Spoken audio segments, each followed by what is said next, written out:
But when whale biologist Peter Gill heard of fishermen sighting blue whales, he had to investigate and started looking for them in 1998.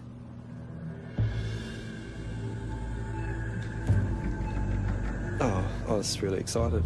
The first day that we got to Discovery Bay, we found 30 blue whales, and that's pretty extraordinary.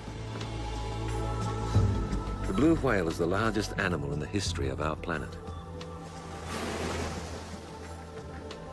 Longer than 2 buses, it has a heart the size of a small car, and its tongue alone weighs as much as an African elephant.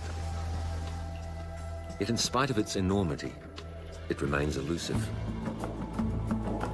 Slaughtered by whalers until protected in 1965, it's one of the world's most endangered mammals.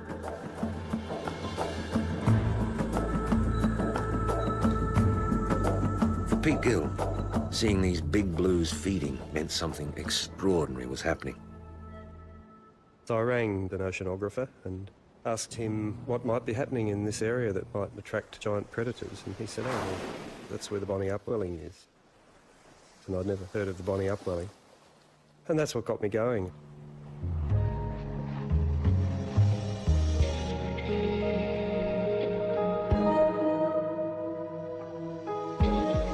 The Bonnie Upwelling is an annual cold current off Australia's southeast coast.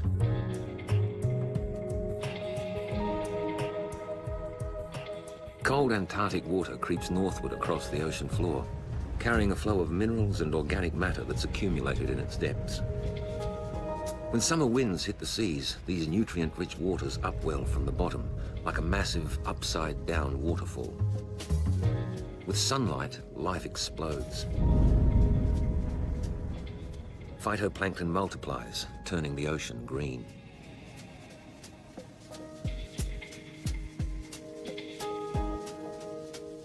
These tiny plants are food for krill, small prawn-like crustaceans that swarm in their billions.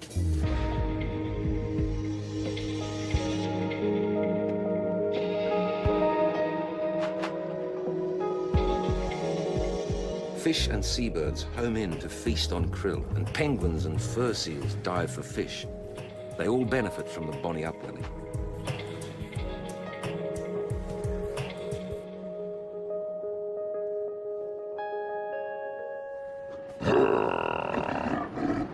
It's early summer, 8 years since Pete Gill started exploring the waters of the Bonnie coast.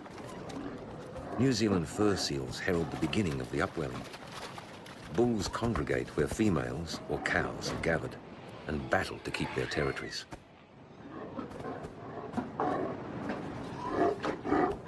The upwelling season attracts marine life and scientists alike. These scientists share Pete Gill's fascination with what's unfolding in the waters. Fur seals could help provide them with some answers, and conveniently, they breed on land.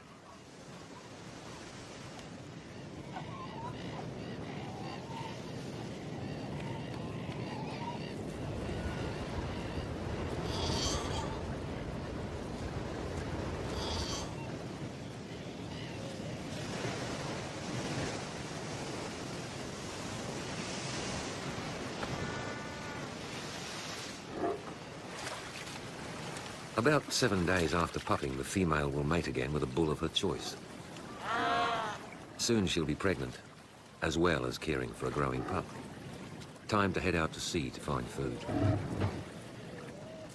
The scientists are keen to know exactly where and when the mothers feed. The group, led by Dr. Simon Goldsworthy, is catching females with older pups.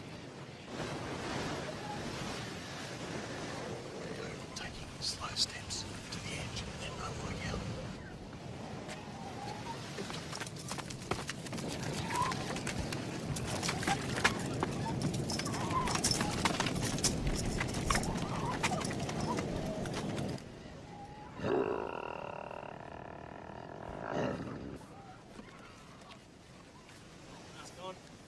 They anesthetize the mother and measure her. Then attach a tracking device that, with the help of a satellite, can locate her out at sea. When this mum returns to feed her pup, she will be a treasure trove of information.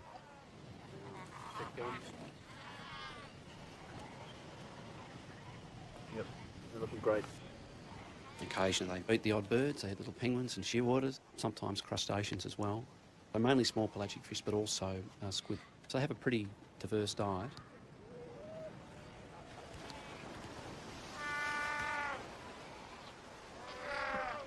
So far, the cow seals are confirming the lure of the upwelling. The adult females feed down towards the Bonny Coast. When those upwelling events are very strong, that's where you find concentrations of the foods that fur seals consume.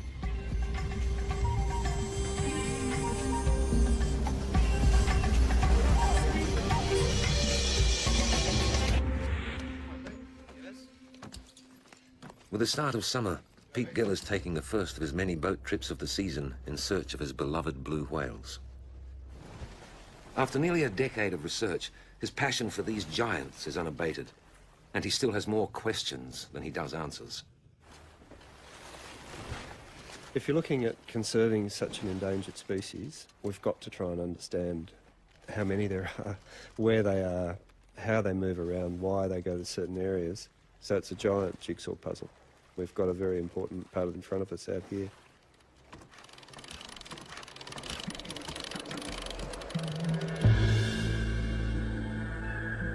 On his way out to sea, Pete passes a colony of Australasian gannets.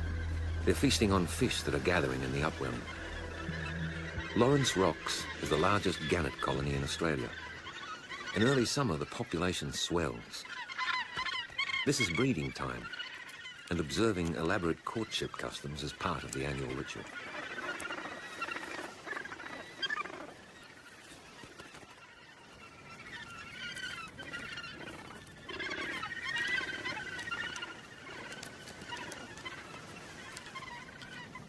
Fisheries officer Charlie Cooper is back at Lawrence Rocks after 2 years away. He's surprised to find himself in the midst of a land grab. I was amazed about the growth in the population. Just every little available space is taken up with gannets.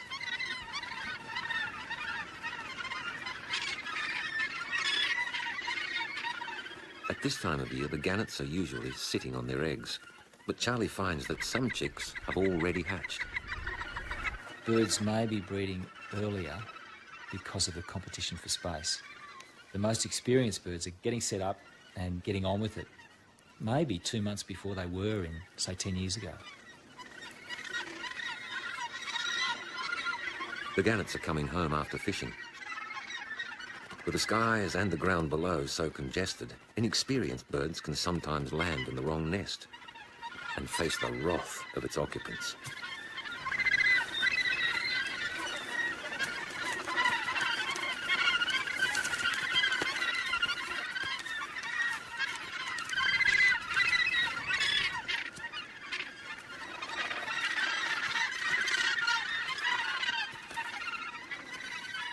Space is at a premium, and many of the first-time breeders are pushed to the edges of the colony.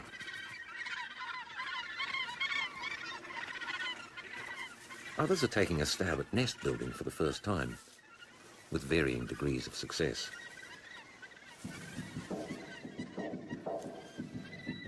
Clearly, this technique needs working on.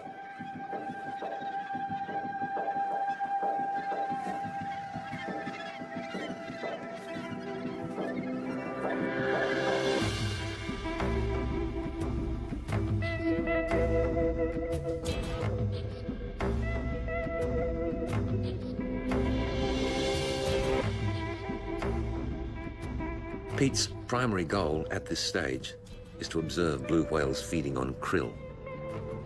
He's chartered a spotter plane to radio whale sightings back to his boat. Whale spotted a pelican. Whale spotted a pelican. Do you receive? Over. Go ahead, over. Pete, we're sitting above a whale that's just submerged. We're waiting for it to come to the surface again. Single whale. Oh, here it comes.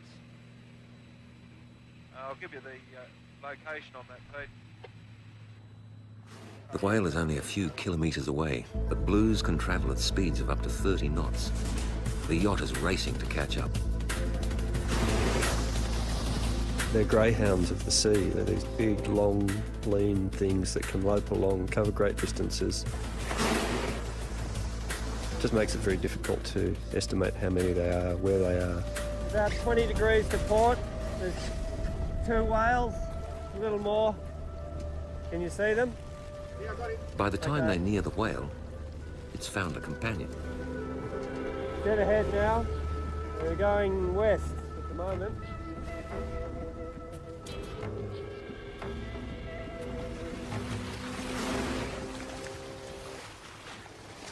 The quiet yacht doesn't disturb the whales, but it's slow.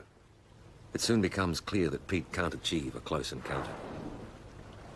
I think we'll just have to let them go. They're obviously on their way somewhere, so might back off and let them go. It's disappointing, but not surprising, considering the whale's impressive speed. To travel so quickly, they burn a huge amount of energy, and they don't have much in reserve. They have quite thin blubber, so they need to consume tons of food a day.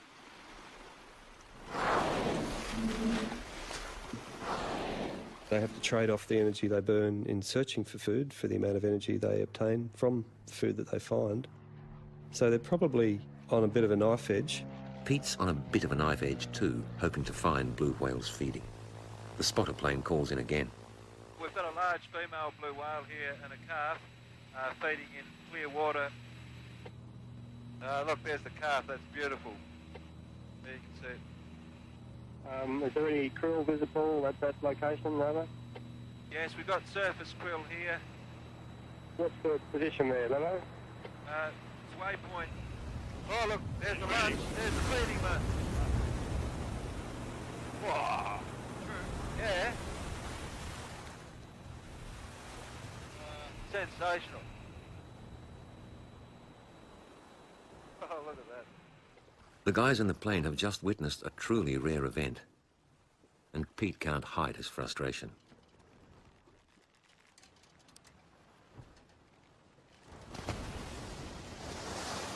With bad weather setting in and no more calls from the plane, he calls it quits on his first trip of the season. He'd hoped for something better. On his way back to port, Pete comes across local fisherman Neil O'Connell. Pete and Neil often swap information about the Big Blue's whereabouts. Oh, we're just chasing them all day today. They were on the move, they were diving deep. Yeah. But Neil's had better luck. Okay, straight up to the west. Oh, yeah? How far? About 2 miles. Okay. They come right past us. Really? Gee, you were lucky. That was good. That's the closest Shane's ever been. Yeah? Very good. Okay, see ya.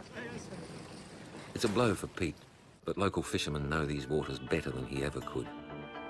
The fishermen, I know, are really proud of the fact that there's these big blue whales out there. In the first season, I got about 1/3 of all sightings were reported by the fishermen. These people have spent all their lives here and have a really deep sense of what's out there. On the wharf in Portland, Bill Tober is one fisherman who's spent his life on these waters. Oh, I suppose I've been fishing since I was in nappies. Bill's loading bait for a 2-week crayfishing trip. And when you steam down the coast and you're thinking in your mind, I'll go fishing here or I'll go fishing there, and you look at the water temperature and about 55 other factors come into it, you say, well, we'll go here and have a look. And that's how you build your knowledge, and of course that changes each year, which is very hard to explain even to a scientist.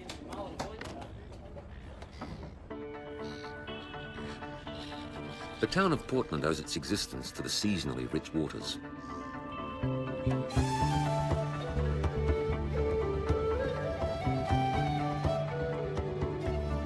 In its early days, southern right whales and fur seals were the primary industry.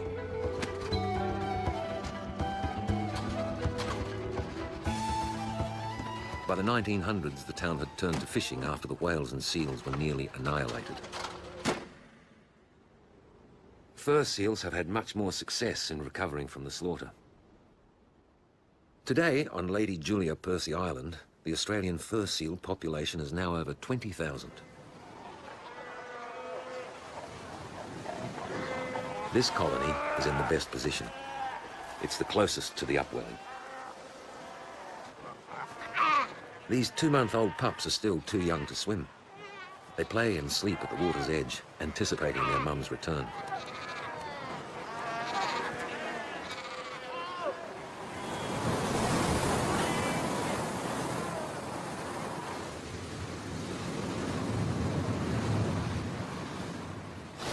When the cows finally do come ashore, they bellow loudly to attract their offspring.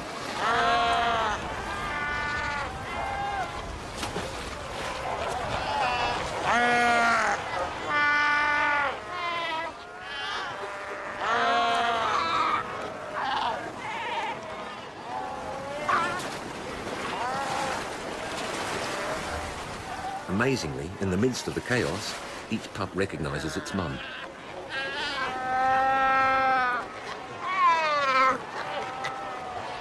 It's a joyous, if deafening, reunion. But very soon, it's down to business. The mums have been at sea for days, and their pups are famished.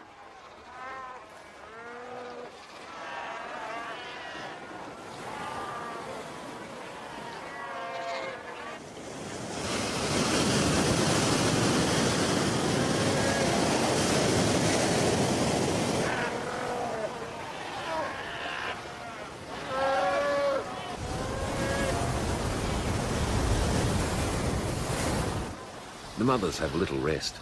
After only a few days on shore, they must leave to go fishing again.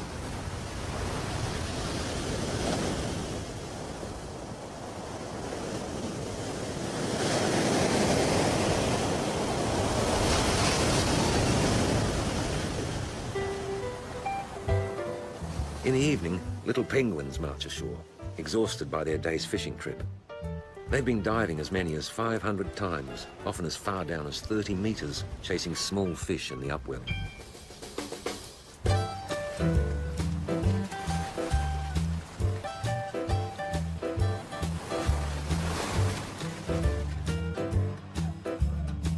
Now, with their bellies full, they have to waddle their way up the cliffs, running the gauntlet of curious pups.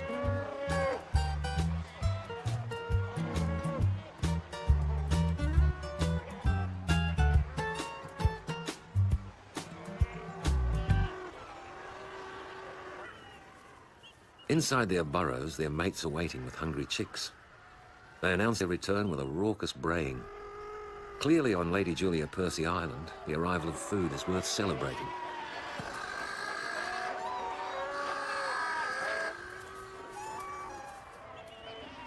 While the chick is young, the parents take turns babysitting. By morning, one of them will have gone to sea to find more fish.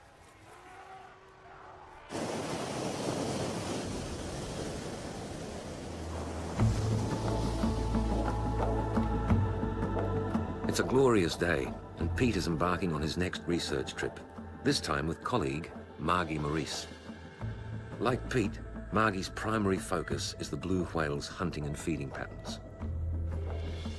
My main interests are to try and identify where the blue whales are feeding and how they approach, behave and feed on their prey, which are the krill, and how krill respond to a big, huge blue whale coming to feed on them.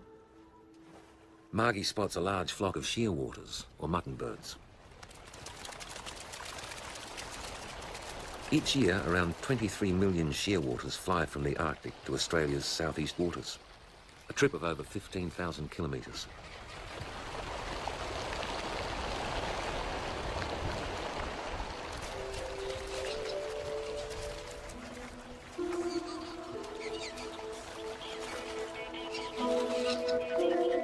They come to breed and feed on the huge swarms of krill.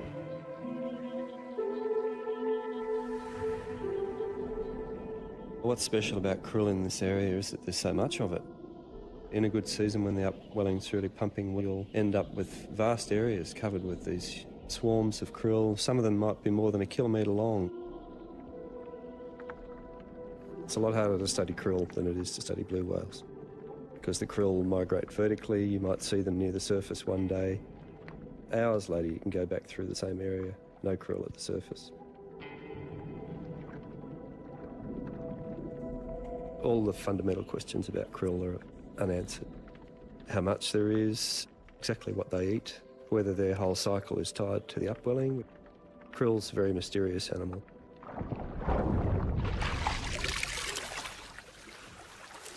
Unlike other species, the krill found on the Bonny coast spends a lot of time on or near the surface.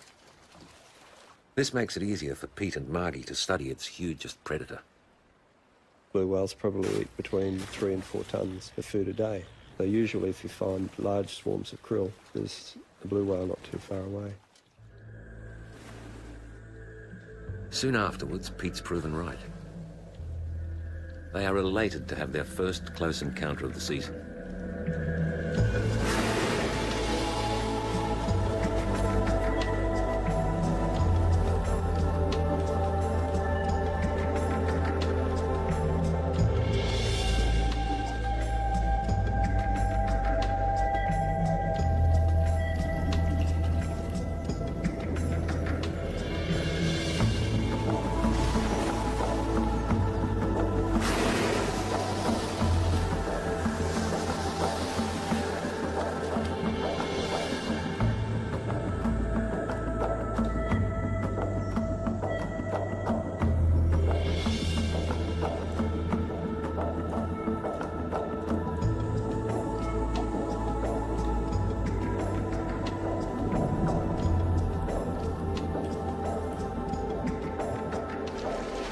Full of surprises.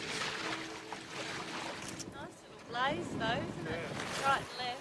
When taking photos for identifying blue whales, they have this fantastic pigmentation pattern which is individual to each whale. So that whole mixture of their pigment and their dorsal fin shape and the size of the animal itself all bring this picture of who they are.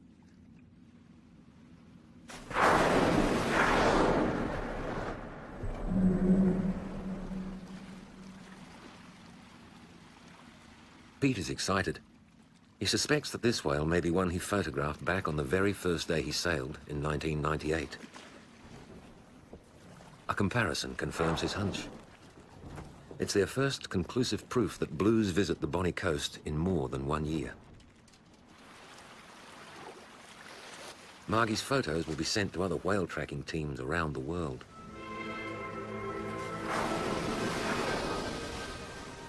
So far, marine scientists have no idea where the blues come from or where they go when they leave the coast.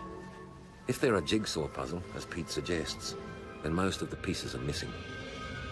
Everything is a valuable clue. And that means everything. Light grey. Oh, there's a poo. Can we go and get that? You can't get close to a whale than their poo, really, in terms of knowing what they've eaten. It's very smelly, but it's got a great scientific benefit to us. They've got an awfully big mouth. They're getting a lot more than just the swarms of krill.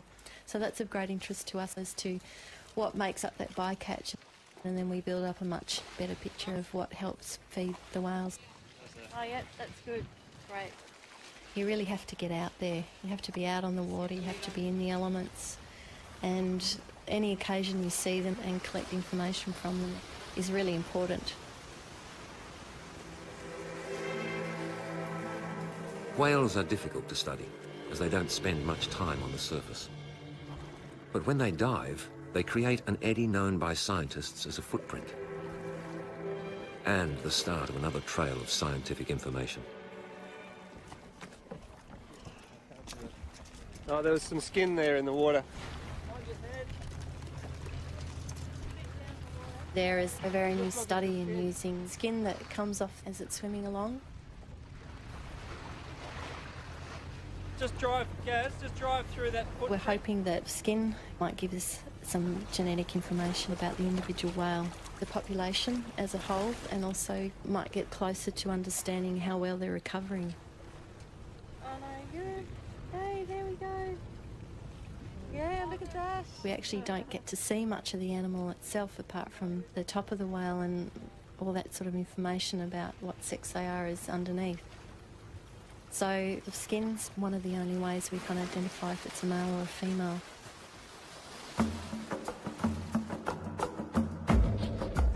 Margie and Pete are keen to understand the social life of these whales.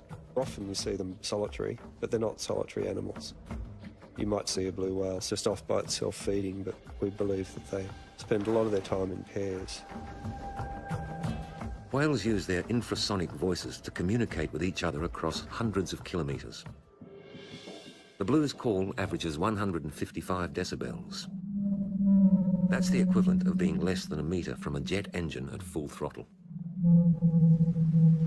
They don't mate, they don't form pairs like humans do, but they may just have companion animals that they prefer to go hunting with.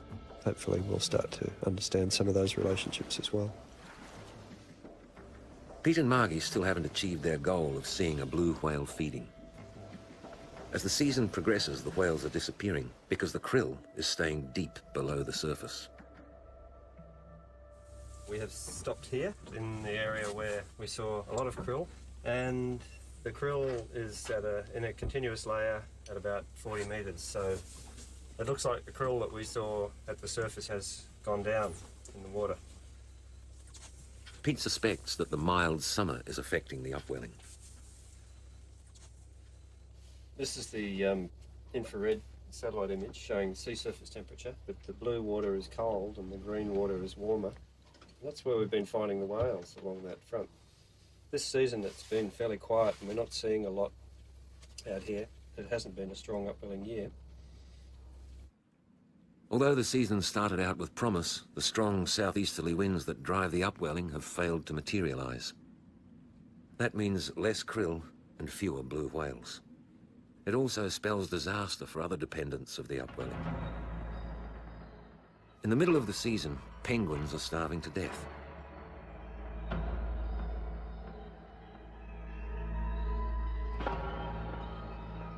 Fledging chicks hover on the brink.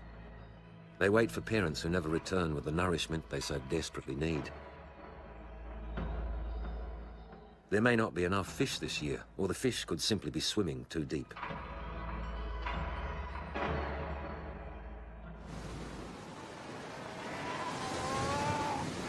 Unlike the penguins, the Australian fur seals are flourishing.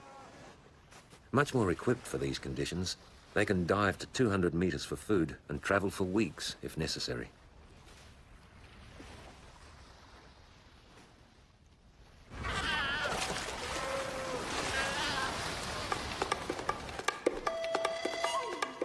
Their pups, now 3 months old, are learning to swim. Scientist Simon Goldsworthy knows that this is a critical stage in their life cycle. When mums are sure over the course of a day and a half they can consume 2 to 3 litres of milk, and they basically fill up like balloons. But they need to, because the fasting period, which may extend over 4 days to a week or more, is when they also have to develop the skills required to become foragers once they wean.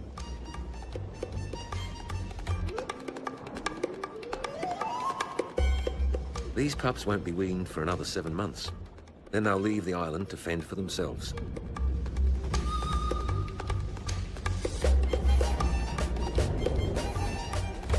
Fish aren't always easy to find, especially in a weak upwelling season.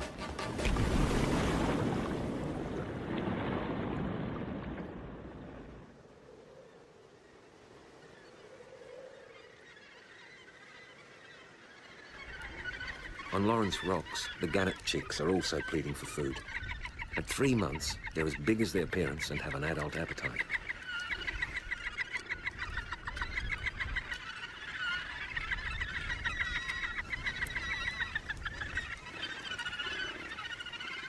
The more experienced parents can still keep up the supply, but not everyone is so fortunate.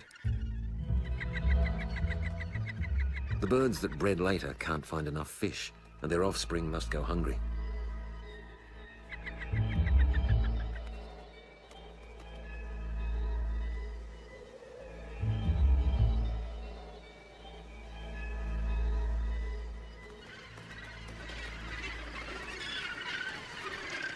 With bellies full, these older chicks are strengthening their wings for their very first flight.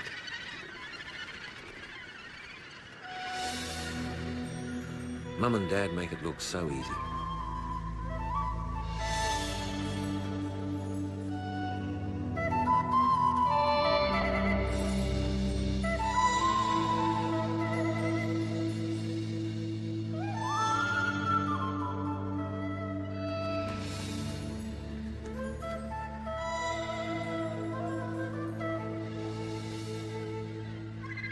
Timing is everything in the inaugural takeoff.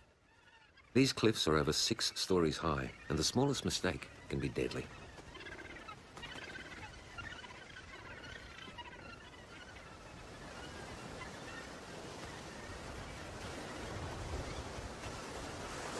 This chick is too impatient. Sadly, it won't survive its fall.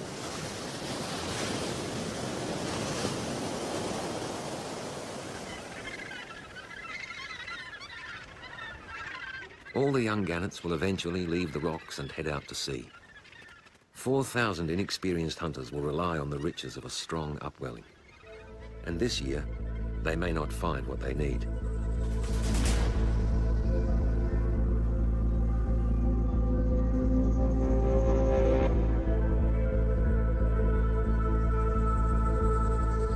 But strangely, while many Bonny Coast residents struggle to survive, this season has seen a bumper crop of southern bluefin tuna.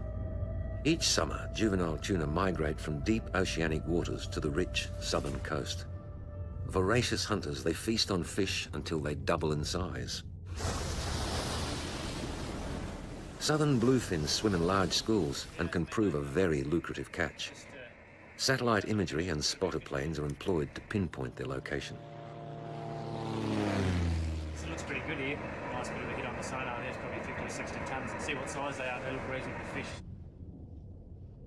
Here, young tuna have come to the surface to socialise and sun themselves. The fishermen throw pilchards to keep the school in place, while they tow a huge net around them.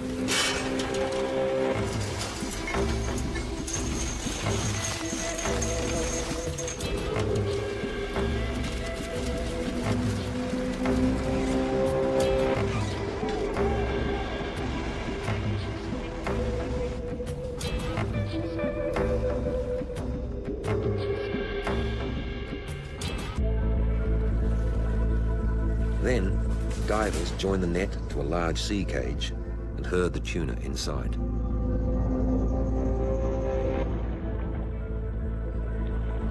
This catch is around 50 tonne. That's $2 million worth of fish.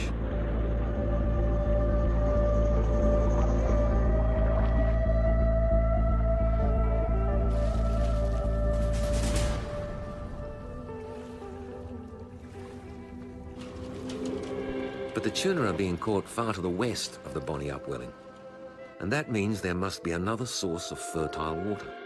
What marine scientists now realise is that the Bonny Upwelling forms one part of a much larger system.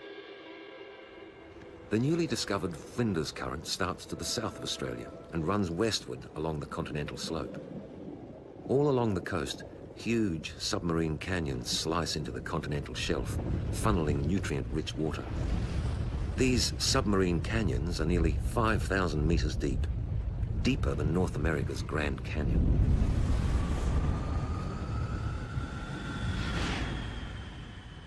Although the Bonny Upwelling remains the richest, smaller upwellings are being discovered all along the Flinders Current. And that's what accounts for the tuna hotspot. It also explains why, in the other direction, Portland's Bill Tober is catching bigger crayfish. They do grow a lot quicker because there's a lot more water flow there, which is to do with the currents coming through from the sub-Antarctic, bringing the feed, not directly for the crays, but the plankton and the krill feed everything else that just keeps the system going. Bill's lucky. He's one of a handful of fishermen who has a licence to fish in these fertile waters. Basically, you can catch in a week what some boats will catch in a year. It's to do with what they eat.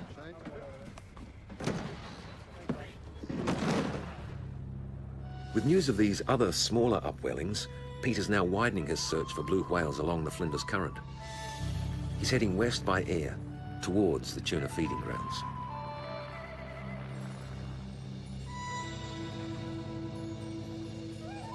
Within moments of arriving, Pete's amazed to see whales feeding on krill just below the surface. Clearly, the whales' feeding grounds are much larger than he suspected, over 1,000 kilometres along Australia's southern coast. This raises another important question. With such a huge area to cover, how do the whales track down the krill? Maybe they can smell phytoplankton on the air when they surface to breathe. Memory had come into it a lot. They'd know where they'd found a lot of food in the past. Maybe they use their ears and hear the zillions of little krill legs all clicking away. We don't know how they find food. A lot of unanswered questions.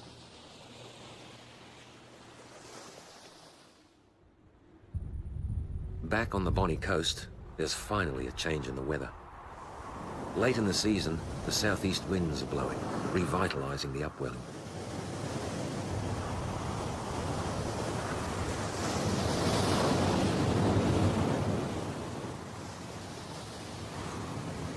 It's too windy for terns to fish at sea, so they take time out on the shore.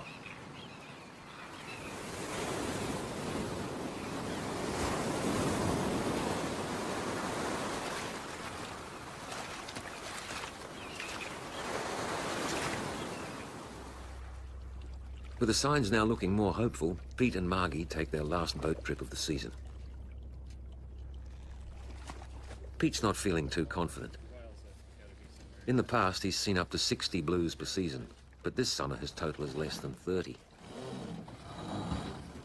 The Southern Hemisphere was the great stronghold of blue whales. There were probably somewhere around 250,000 100 years ago, and they were really hammered to the point of extinction. As far as we know, they're still just hanging on. Small shifts in the weather and the upwelling can be of concern, but Pete and Margie really worry that blue whales won't survive a major climate change.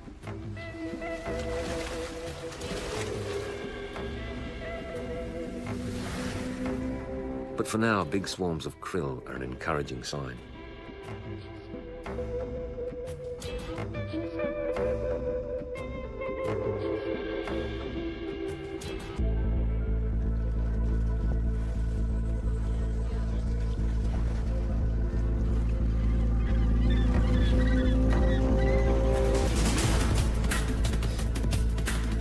A flock of gannets and dolphins leads the boat into a frenzy of feeding.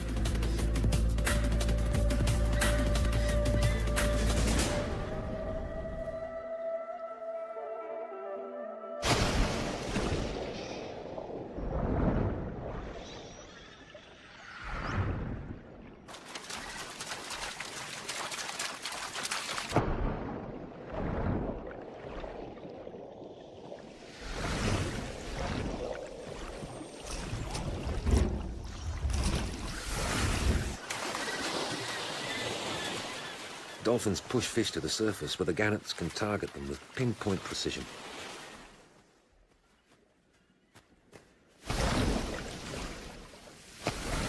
It's a dance to the death between predator and prey. A common sight in normal years, but Pete and Margie haven't seen any feeding frenzies this year.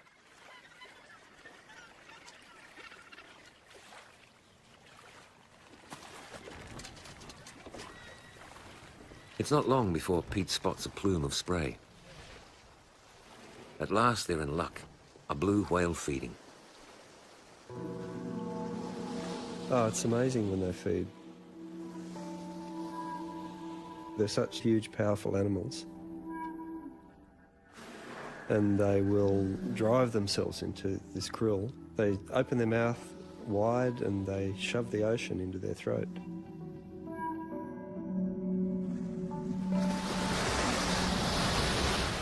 They have these pleats like a skirt that allow their entire throat to hold between 50 and 100 tonnes of water and krill. And for a few minutes, they're just like this giant tadpole, just lying there in the ocean.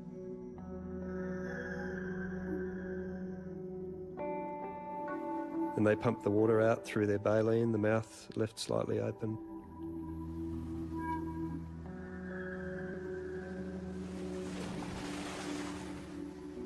Krill stays inside, and then they resume their beautiful streamlined shape, and off they go for another feed.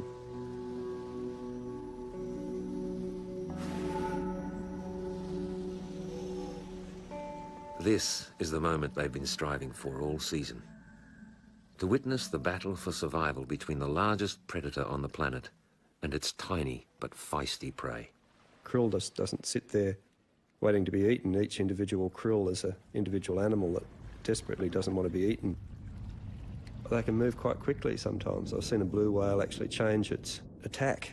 Halfway through a lunge, it sort of twisted to one side to follow the movement of krill that was desperately trying to get out of the way. It's quite a dynamic and exciting thing. It's not just these big vacuum cleaners mindlessly hoovering around in the ocean. They're these alert predators.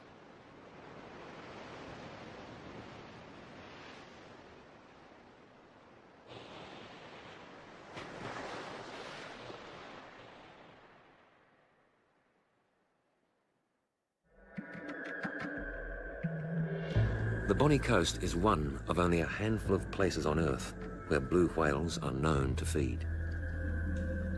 This remarkable spectacle is a rare privilege. The Bonny upwelling is a real treasure. Nothing illustrates that better than the fact that it's a blue whale feeding area, because blue whales have to go to areas where there's a lot to eat because they're just such giant predators. They need that food in abundance.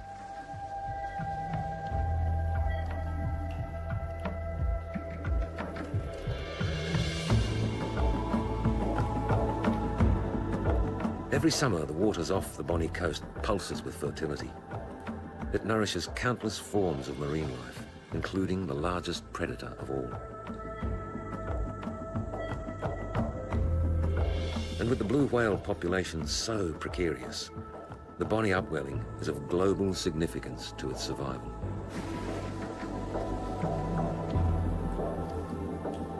Pete Gill's research tells him that blue whales have been migrating to the Bonny Coast for many thousands of years. But where do they come from? And where do they go when the season ends? Pete hopes further research will answer these questions. But for now, only the blue whales know.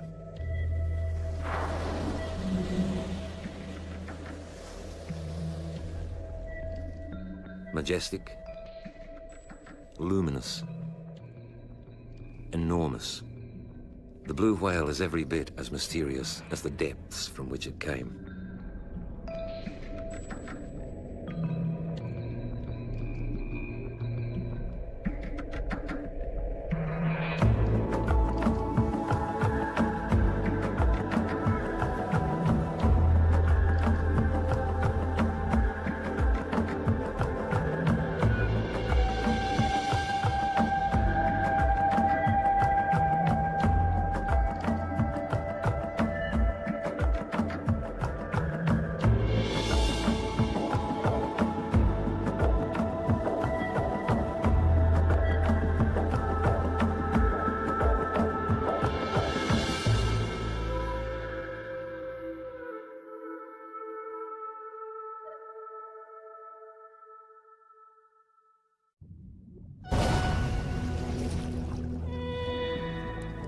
It was an early summer morning off the southeast coast of Australia in 1995.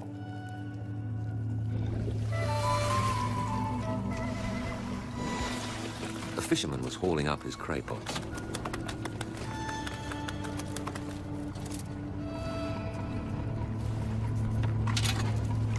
Oh, wow, look at that.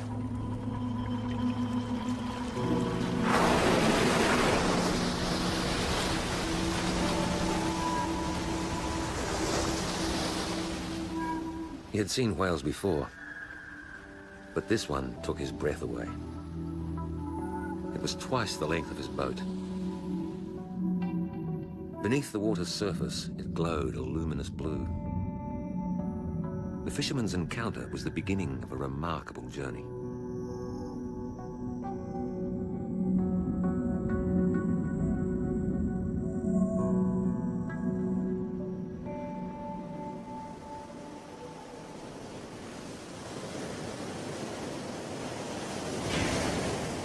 For millions of years, Australia's southern coastline has been exposed to battering seas. Perilous and unforgiving, these waters have defied most attempts to demystify their depths.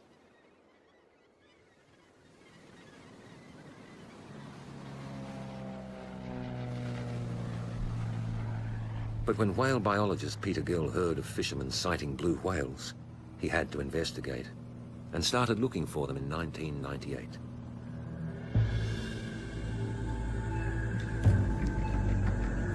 I was really excited. The first day that we got to Discovery Bay, we found 30 blue whales, and that's pretty extraordinary. The blue whale is the largest animal in the history of our planet. Longer than 2 buses, it has a heart the size of a small car, and its tongue alone weighs as much as an African elephant. Yet in spite of its enormity, it remains elusive. Slaughtered by whalers until protected in 1965, it's one of the world's most endangered mammals.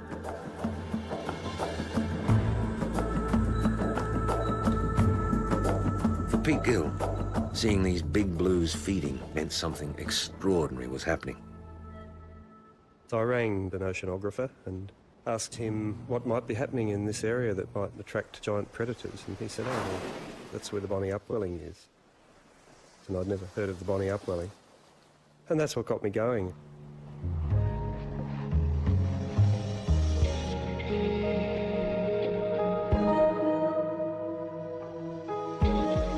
The Bonnie Upwelling is an annual cold current off Australia's southeast coast.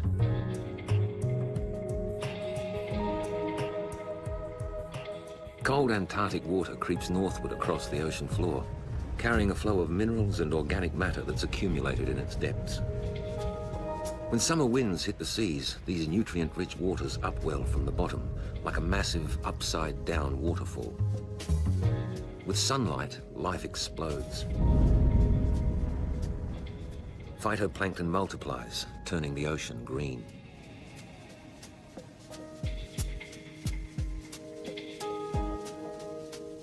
These tiny plants are food for krill, small prawn-like crustaceans that swarm in their billions.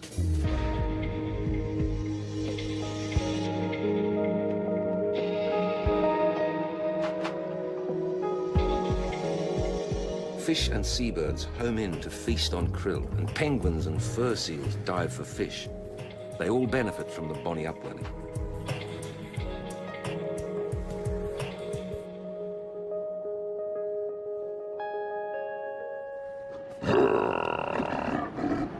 It's early summer, 8 years since Pete Gill started exploring the waters of the Bonnie coast. New Zealand fur seals herald the beginning of the upwelling. Bulls congregate where females, or cows, are gathered and battle to keep their territories.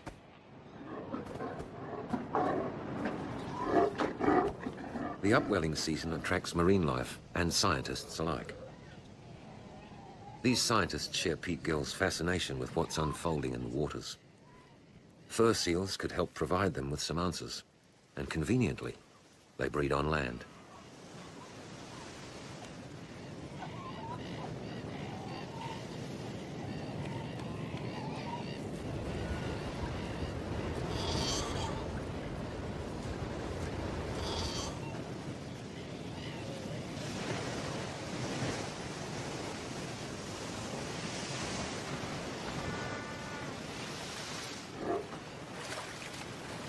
About 7 days after pupping, the female will mate again with a bull of her choice.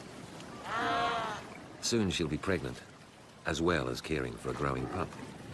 Time to head out to sea to find food. The scientists are keen to know exactly where and when the mothers feed.